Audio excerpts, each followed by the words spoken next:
Sucedió el día de hoy, 12 de septiembre, hace 29 años se capturó a Abimael Guzmán. Usted tuvo entre sus filas para el diseño de sus políticas de seguridad precisamente al general Miyashiro. También estuvo en el evento de ayer. Él es uno de los que fue responsable de esta tan importante captura que cambió la historia en nuestro país. Claro, lo que hizo Marco Miyashiro es el trabajo de inteligencia junto con Benedicto Jiménez, la estrategia que permitió ubicar el lugar donde se escondía Abimael Guzmán, que es el creador de Sendero Luminoso y su estratega principal de lejos, ¿no? Un intelectual arequipeño, luego catedrático de la Universidad de Huamanga, que recluta lo que se consideró el más audaz, el más cruel sistema subversivo en América Latina. Entonces la tarea de Marco Miyashiro fue de encontrarlo y capturarlo. Uno puede decir que eso fue una tarea sencilla, pero hay que, para darle perspectiva, darse cuánto importante fue, hay que darse cuenta que una tarea similar ocurrió muchos años después, cuando comienza justamente en Afganistán, que hoy día acaba de expulsar a fuerzas americanas. Ahí reinaba en su momento, usando al talibán, Osama Bin Laden. Y los estadounidenses para encontrarlo tomaron 9 años y cuando lo encontraron lo mataron. Desde que al general Miyashiro le tomó 1 año y medio y lo capturó vivo. Increíble. Cosa que el general Miyashiro es un héroe nacional. ¿Siente usted, Hernando, que hoy Sendero ha logrado aprovechar los vacíos de nuestra democracia y reinventarse y finalmente estar muy cerca del poder? Yo diría que está en el poder. Son parte del aparato, tanto aquel que llamamos el de Cerrón, de Perú Libre, ¿no? Como también del entorno sindical, de su comité específico dentro de la SUTEP, donde actuaba como sindicalista Pedro Castillo. Entonces es obvio que están ahí. Lo que también es claro para mí, para no ser un mentiroso, ¿no? Es que su objetivo ahora no es el entrar por la fuerza y las armas. No necesitan, ya están. Ya están.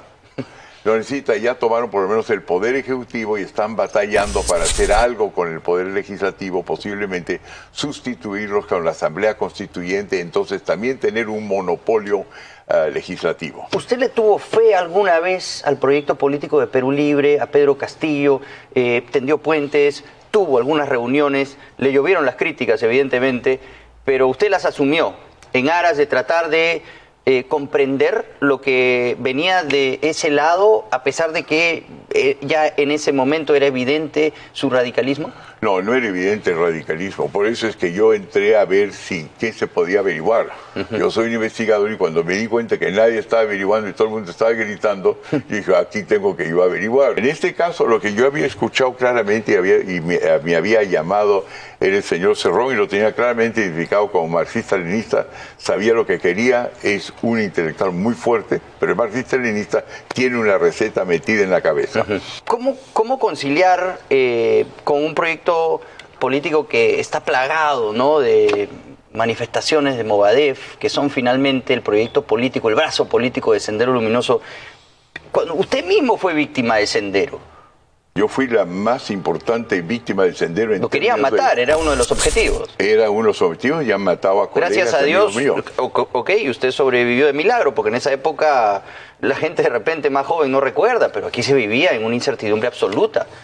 Sí, pero yo soy educado en Europa, pues. Yo soy educado en un lugar donde los padres de mis amigos durante la Primera Guerra Mundial se odiaban y mataban.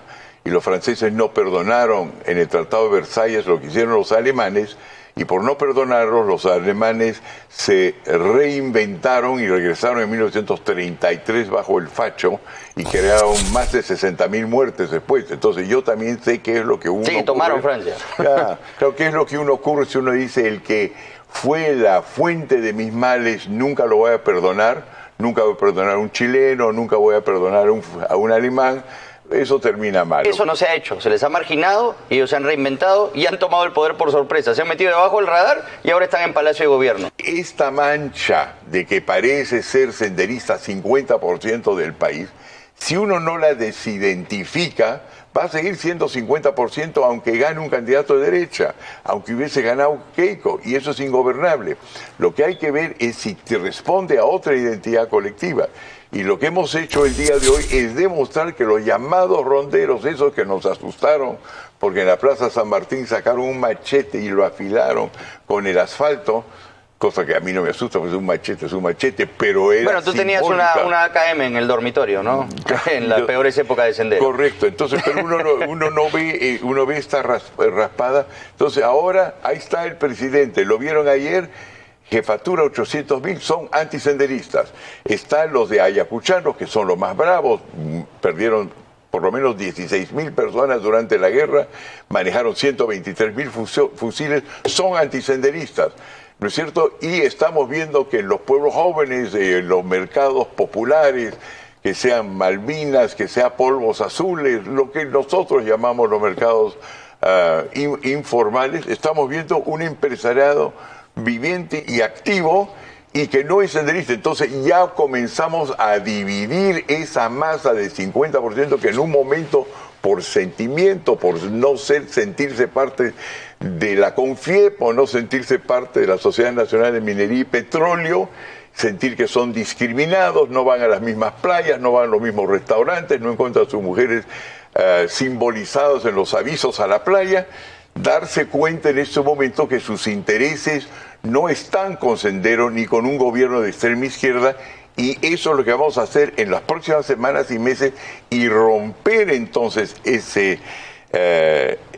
esa totalidad que no nos dice nada, sino lleva al país a un conflicto de clases en los pedacitos que luego son posibles o pasibles de ser armados en una sociedad pluricultural en la cual no hay ni esto ni lo otro, sino una serie de cosas que es una economía de mercado y una democracia. Supuestamente Pedro Castillo encarnaba los intereses, ¿no?, de estos grupos olvidados, marginados, pero vemos que en la práctica no es así.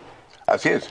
Lo que vemos en la práctica es que él es el responsable de formar este gabinete y de escoger, por supuesto, el primer ministro para ejecutar esa visión. Y primera tanda que sale, hay Sendero por todos lados, ¿no? Ex Sendero. Lo cual no quiere decir que han venido con metralletas, pero se ve pues que ahí hay una doctrina y hay una agenda distinta. Y como que no es democrática, ¿no? Bueno, lo que ocurre desgraciadamente con el marxismo-leninismo es que su propia ideología no es democrática. Ellos dicen que quieren el partido único y si alguien dice, no, mire, hay una excepción, Corea, mentira, partido único. Hay una excepción, China, mentira, partido único. Hay otra excepción, Cuba, nada, mentira, partido único. ¿Y qué han hecho con sus enemigos? Los han matado, los han ejecutado. Ahí hay evidentemente la ejecución de un plan cuyo objetivo, es decir, aquí hay básicamente dos clases.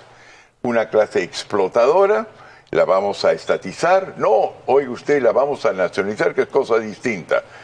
No, no la vamos a estatizar, le vamos a cortar todas sus posibilidades de importaciones, vamos a poner un funcionario público encima de ellos. Entonces la ventaja que vimos ayer al entrar a las Malvinas es un emporio con millones, decenas, si no centenares de millones de dólares de equipos que pertenecen a personas y son vendidas a otras personas cuyo objetivo es ensamblar casas, ensamblar fábricas, ahí entre los más pobres, y en este contexto decirles, ¿les gusta que les quiten el Tratado de Libre Comercio? No, pues ¿cómo les va a gustar? ¿Les gusta que le quiten el mercado chino? No, pues ¿cómo nos va a gustar? ¿No les gusta el crédito? ¿Cómo nos va a gustar? Identifíquense en todos. Entonces no solamente es lo emotivo, un hombre que es como usted, que viene y que es pobre, que hace poco tiempo con las justas tenía que comer, ahora representado por un lápiz. Usted es un emprendedor. Entonces agréguele a su identidad de pobreza, de persona que ha luchado a veces contra una clase que los ignore, el hecho de dónde quiere usted ir.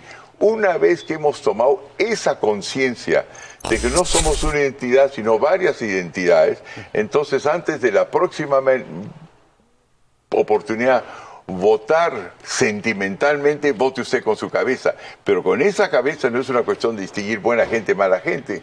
Todos los que somos candidatos estamos actuando hasta un cierto punto para ser elegidos. Lo importante es saber dónde están esos intereses. Haber hecho entonces esta manifestación y este primer conversatorio de muchos, no en las calles pitucas del Lima, digamos, sino donde trabaja el 80% del Perú, es que se identifiquen viendo dónde compran y dónde venden, dónde distribuyen, con qué construyen y dónde consiguen crédito, de que son emprendedores y aunque a veces son mirados con cierto aire superior, desde las colinas, digamos, de los San Isidro, los Surcos o Miraflores, que se den cuenta que están avanzando una sociedad moderna, libre y que no es la de Sendero. Bueno, pues pero es que ese siempre fue el gran espacio más vulnerable, ¿no?, de un proyecto radical de izquierda. O sea, los primeros afectados iban a ser ellos. Claro que sí. Pero, ¿ya se están dando cuenta? Claro que se dan cuenta, pero no es que es una cuestión de decir cómo los educamos. No, es un problema también darse pero para cuenta. ellos debería ser evidente, ¿no?, que más bien el libre mercado es donde ellos pueden florecer y salir de esta crisis. Y si hay un discurso político que precisamente atenta en contra de esas libertades económicas con las que ellos prosperan, entonces... Una vez que nos hemos dado cuenta que, como dice Max Hernández, de que el Perú es un Sudáfrica solapa, va a ser mucho más fácil de que todos, zulus y blancos, vivamos en una sociedad que nos pertenece a todos. Entonces, en este momento, ¿qué estamos tratando de hacer? Estamos viendo que no hay solución en la medida que es un mundo o ellos o yo.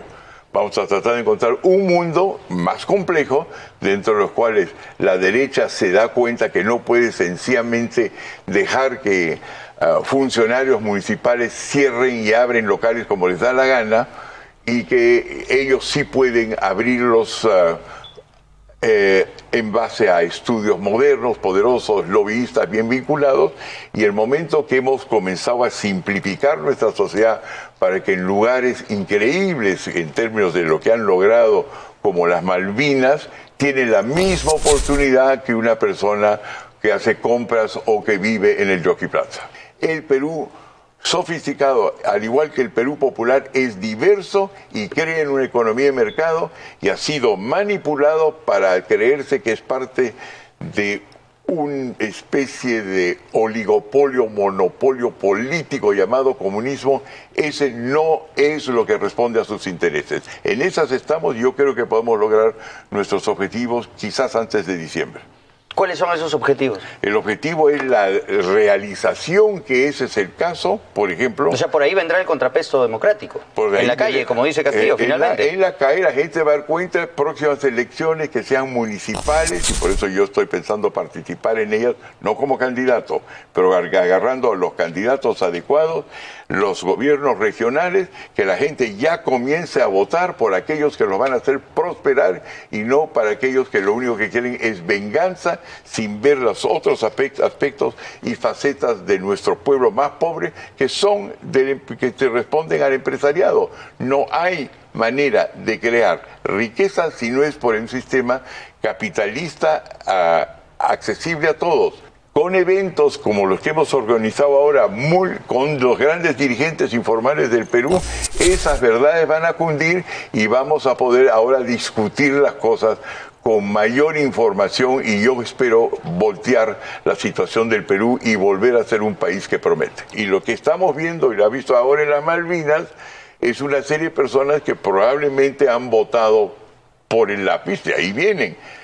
Y ve usted que son capitalistas, son emprendedores, y han venido y han aplaudido al general Miyashiro, bajo cualquier pretexto, calmar el país y volverlo en lo que es lo que ya estaba camino a ser un país tolerante, plural, diverso, de gran cultura, un país civilizado, y no dejarse entrampar en esta idea de que somos dos sociedades. Es mucho más complejo que ella. Esta sociedad está hecha de individuos, de peruanos, que tienen distintas características, pero una crucial de todas ellas es la siguiente. El sector informal peruano es altamente capitalista, es empresarial, y eso se ha perdido durante esta campaña. Muy bien, bueno, le agradezco mucho, Hernando, por haber estado en este humilde programa esta noche. Un gusto conversar con usted como siempre. Hernando de Soto, una persona muy importante, pero siempre se da el tiempo de conversar a fondo sobre estos temas que finalmente le apasionan, porque se trata finalmente del Perú, que es el lugar que más cariño le inspira. Nuestra patria. Así nuestra es. patria. Muy Es bien. importante. Esa identificación, ahí sí que es una. Nuestra patria. Es nuestra patria, es el país. Así es. Muy bien, Hernando. Muchas gracias por haber estado aquí. Hacemos una breve pausa y volvemos con más. Esto es Contra